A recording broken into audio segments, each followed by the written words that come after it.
Hey Jim, here's a little bit of my shtick. Hope you enjoy. Well, my name is Aaron Davidson, or Aharon Michael ben Eliezer, as you would say it as a Hebrew brother that I am. Now, one of the first things, whenever somebody finds out I'm Jewish, after asking, for financial advice, and if I know any good doctors, they'll ask me if I speak any Jewish.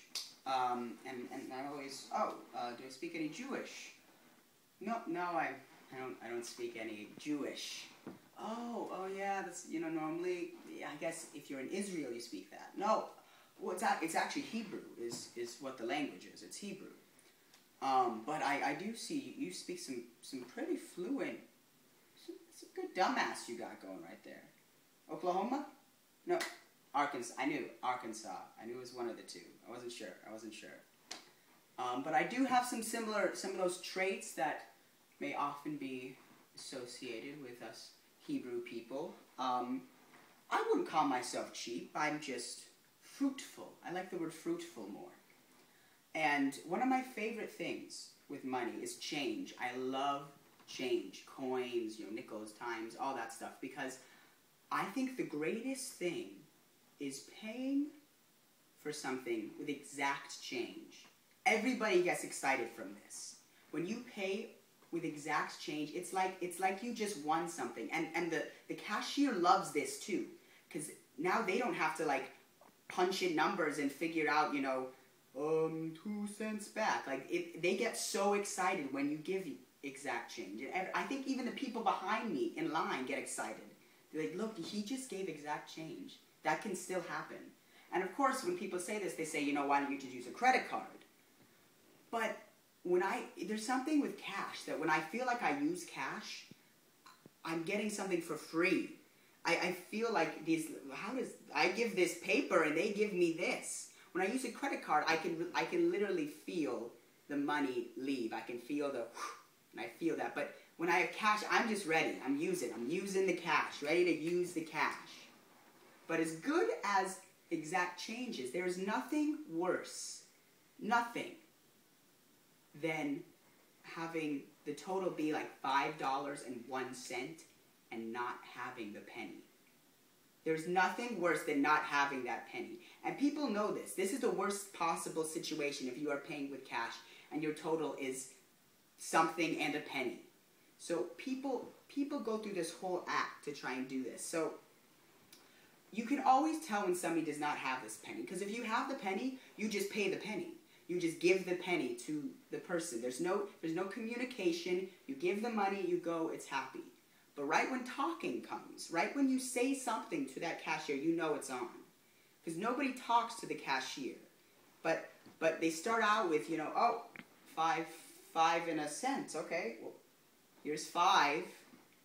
Here's five, and then they jingle the wallets. They shake the wallet as if they can hear the penny. They shake the wallet. And if it's a woman and they shake the purse, that's even worse, because there's so many things jingling in there. They could think anything is the penny. And they're pulling out, bobby pins and chapstick and whatever. So they shake the wallet, and it's nothing. So then my favorite is they go for the pat, the pocket pat, as if they can feel quarter, dime, nickel.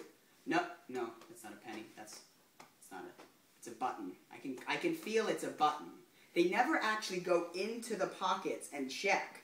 They do the pat, as if they can clearly know that by the pat they'll know what is in their pocket. Now all of this, especially once you get through the second round of the pat, once they do one pat and do it again, this is all an act. This is all an act. And it's an act because there is one person who can solve this whole dilemma. That cashier has very little power, but they can simply say, when it is that one penny that's left, they can say, don't worry about it. They don't, go on, it's okay. They even have, you see the row of pennies on their cashier, like 5 or 6 pennies just sitting there from people who get 1 penny back and say, I don't want it. They have this power, but they're like God. They get to choose who does it. So that's why we go through this act. We must prove we are worthy of the penny. we book in and we're here and we talk and and then at the very end, you reach out your wallet, you're about to take $1 out. You make that eye contact with the cashier, like, you gonna help me out, buddy? Like, and then the judgment comes. All right? Don't worry about it. Don't worry about it. And by doing this, by not giving the penny, this is like the greatest act of kindness to ever be given to us. This cashier saying that is maybe the greatest act of kindness we ever get. All for this penny. But one of my favorite things to do with money is I have this little trick in my house where I put a dime at the very front of the bathroom, like right as you're about to walk in. So it's right there when you walk in. I put a dime that's sitting there, and because I want to see if somebody's going to pick it up. And I put it in the front, it's not by the stall, so when they go in there, it's secret, no one would see them pick them up. I put it in the front, so if they pick it up, there's a good chance somebody could see them pick up this dime. And I put a dime because, if it's a quarter, I know it's going to be gone like that. If it's a penny or a nickel, no. But a dime, 10 cents. This is enough to potentially warrant stealing from a friend, 10 cents. But the trick is, I put it tails side up. Because after thousands of years, we still believe, some people still believe this tail side bad luck stigma. That if you pick up this penny, because it is tails, you will get bad luck for that number of days. I can promise you it was a Jew that came up with this thing. Came up with somebody about to pick up and, oh, no, the tails, it's bad luck, don't do it. And then as they walk away, you see him picking up the thing and putting it in the pocket. I promise you, I'm sure this has been going on since caveman era, of some caveman wanting a rock and another guy about to pick it up and, no, lightning god smite if pick rock. And if as he walks by, if you're a caveman or not. So, I like to see if people will pick up this dime. And if they'll look at it and about to pick it up and then see its tails down. And truth be told, that no one has picked up this dime yet. This dime has been there for legitimately like a month. And no one is, I don't believe I have that honest of friends. So I'm pretty positive people are still under the stereotype of this bad luck. So I was passing by one of my favorite restaurants the other day, and I noticed that it changed. It's not the same restaurant anymore. It is now, it's a different restaurant, but it's still the same. It's a Chinese restaurant. My favorite restaurant was this Chinese place called Red Panda, and now it's a new place called Green Bamboo. I'm pretty positive it's the same place. I have these especially Asian restaurants, I think they just change names every couple months to try and get new people. Like, I walked in there, and I'm pretty positive I saw the same guy, like, working there. And it's not like they all look alike. No, I'm not saying that. I'm pretty positive it's the same guy. And the border, you look at the menu, it used to just have, like, a red border. It's the exact same menu. It just has a green border. Instead of their special panda chicken, it's their special green bamboo chicken. But the same menu is exactly the same. And I just love how, though, literally a name change can make people think that it's so much better. Like, a friend of mine who hates this restaurant, hated Red Panda, was like, oh, there's that new Chinese restaurant, Green Bamboo. Do you wanna check it out?